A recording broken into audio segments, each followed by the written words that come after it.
bien, nous sommes aujourd'hui ici à Marktoberdorf, au siège de Fendt, où le constructeur bavarois, à un mois d'Agritechnica, vient de présenter son programme de nouveautés 2014. Donc, de quoi est-il constitué? Essentiellement de tracteurs, les Vario 800 et 900 évoluent et passent aux normes Tier 4 finales, et la gamme Katana est aujourd'hui constituée de 3 modèles de 500, 650 et 850 chevaux.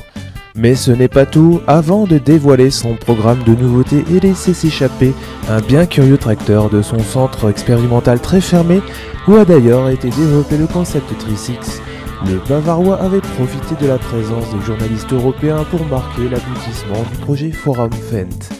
Si vous êtes de passage en Bavière, passez donc par Marktoberdorf, où vous serez accueilli au centre international, un bâtiment étendu de 4300 m², où sera exposée la gamme actuelle et les nouveaux tracteurs, dont celui-ci. Enfin, il l'était en 1930. Pour les collectionneurs et passionnés que vous êtes, une exposition des miniatures et l'historique de la marque Cheval de Trait agrémente ce hall. Et pour ne pas repartir sans un souvenir, le Fan Shop propose un large étalage d'objets en tout genre, même des plus anodins.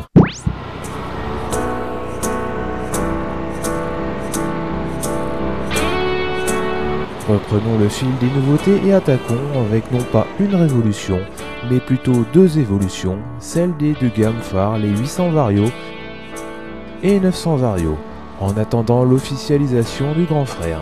Et quel grand frère? Eh bien celui-ci, aperçu furtivement et encore à l'état de prototype en marge de la présentation, la bête, forte de plus de 400 chevaux et bien posée sur ses pneus de 2,30 m, rugira on ne sait quand pour affronter ses confrères articulés, chenillés et à 4 roues égales de grosse puissance. Le constructeur n'a à ce jour rien confirmé à ce sujet, mais quoi qu'il en soit, rendez-vous est pris à l'Agritechnica pour valider ou non sa présence.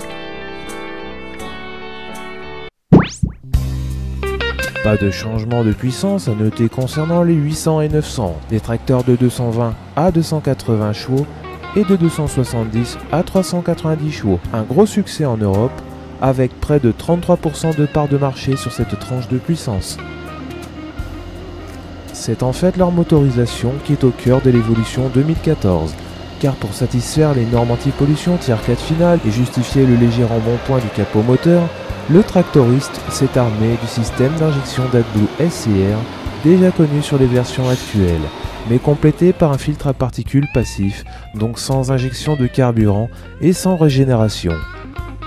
Pour la suralimentation, 2 turbocompresseurs sont montés en ligne et un refroidisseur intermédiaire diminue la température d'air entrant. Performance et consommation se voient donc améliorées selon le constructeur. C'est également du côté des équipements que Fendt apporte de nouvelles solutions. D'abord avec le Vario Grip, un système de télégonflage médaillé d'argent lors de l'Agritechnica 2009, qui est aujourd'hui proposé en option, mais également la possibilité de verrouiller le capot moteur avec une clé et de l'ouvrir plus largement pour faciliter l'entretien. La visibilité était l'une des préoccupations pour cette nouvelle génération, avec l'apparition d'un éclairage à LED et d'un essuie-glace dont le balayage de 300 degrés assure un nettoyage plus large du pare-brise. Le système VarioActive également en option permet de réduire de moitié le nombre de tours de volant pour aller de butée en butée, et une nouvelle pompe de direction requiert moins d'énergie. Un clignotant avec bruiteur, un compresseur pour siège pneumatique non pas interne mais externe. Pour limiter le bruit, on l'aura compris, l'évolution mise davantage sur le confort et l'optimisation des performances que sur une refonte complète des gammes 800 et 900. Mais c'est également du côté high-tech que l'on voit apparaître de nouvelles solutions, avec un terminal Vario de 10,4 pouces au design proche d'un smartphone, donc très tendance, avec dalle en verre de protection anti-rayures, rétroéclairage à LED et pouvant être manipulé même avec des gants. Pour les utilisateurs de modèle 7 pouces, le Vario Guide Lite est, comme son nom l'indique, une version d'appel de l'autoguidage avec correction EGNOS. Plus complet, le Vario Guide offre aujourd'hui la possibilité de gérer les coupures d'un maximum de 24 tronçons sur pulvérisateur, semoir monograine ou épandeur d'engrais grâce au Section Control. Changeons d'univers et abordons le futur électriquement avec le concept EX. C'est un 722 qui fait office de cobaye pour développer la technologie Powerbus. Son 6 cylindres Dodge, remplacé par un bloc ACCO-Power de 4,9 litres, est accouplé à une centrale électrique de 130 kW. Même si Fendt s'interroge encore au sujet du choix d'un courant alternatif ou continu, l'objectif est d'alimenter à terme certains équipements électriques grâce à une prise spécifique. Le tracteur totalise déjà 600 heures, mais il n'est pas encore prévu pour une commercialisation immédiate.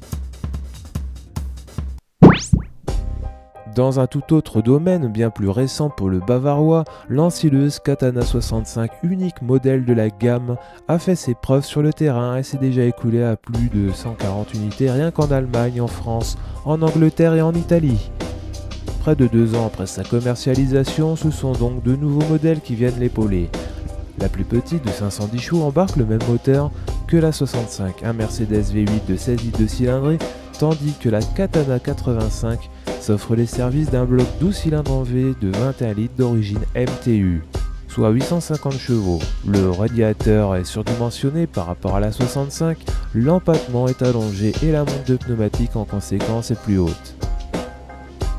Sa mise en production est annoncée à partir de mars 2014 en petite quantité, tandis que la Katana 50 sera commercialisée plus tard dans l'année.